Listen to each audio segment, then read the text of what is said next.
Good morning everyone. Today is your English class. Here is your new chapter. Firefly in my room. Firefly किसे कहते हैं?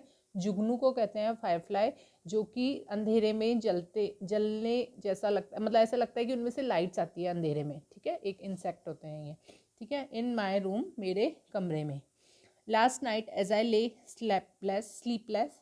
Last night जब मैं लेटा था और मुझे नींद नहीं आ रही थी, इन द समर डार्क, गर्मी के दिनों में, अंधेरी रात में, with window open to invite a breeze, मैंने खिड़की खोल के रखी थी ताकि ठंडी हवा अंदर आए। सॉफ्टली अ फायरफ्लाई फ्लू इन, लेकिन धीरे धीरे चुपचाप एक छोटी सी फायरफ्लाई कमरे के अंदर आई and circled round the room, और कमरे के चारों तरफ चक्कर लगाने लगी। ट्विंकलिंग एट मी, मेरी तरफ चमकते हुए। फ्रॉम फ्लोर टू वॉल, ज़मीन से ऊपर दीवार तक, छत तक, और सीलिंग कमरे की छत तक। Never long in one place, वो एक जगह पर कभी भी ज़्यादा देर तक नहीं ठहरती थी।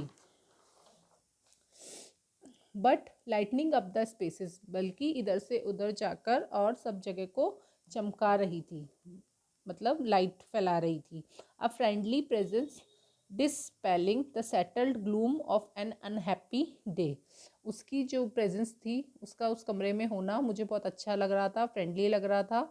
डिस्पेलिंग the settled gloom of an unhappy day, और वो क्या कर रही थी, जो आज का मेरा बुरा दिन बीता था, उसकी पूरी जो भी मेरे अंदर पूरी भावनाएं थी उसे हटा रही थी, मिटा रही थी।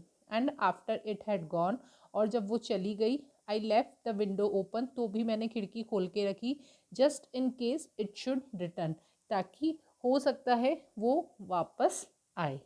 ठीक है, एक राइटर की फीलिंग्स के बारे में बताया है कि रात को जब उसको नींद नहीं आ रही थी तो उसके कमरे में एक फायरफ्लाई आई, और कैसे उसने अपने आप को उसके मतलब सारा जो आसपास का उसका जो माहौल था उसे फ्रेंडली बनाया, और उसका जो बुरा दिन था उसे, उसकी जो उसकी फीलिंग्स थी उसे मिटाते हुए उसे हैप्पी फील कराया। और जब वो चली गई तभी भी राइटर को फील हो रहा था कि काश वो वापस आ जाए। ठीक है, ये 2 पैराग्राफ की एक पोयम है, इसे आपको अच्छे से रीड करना है। ठीक है, ओके।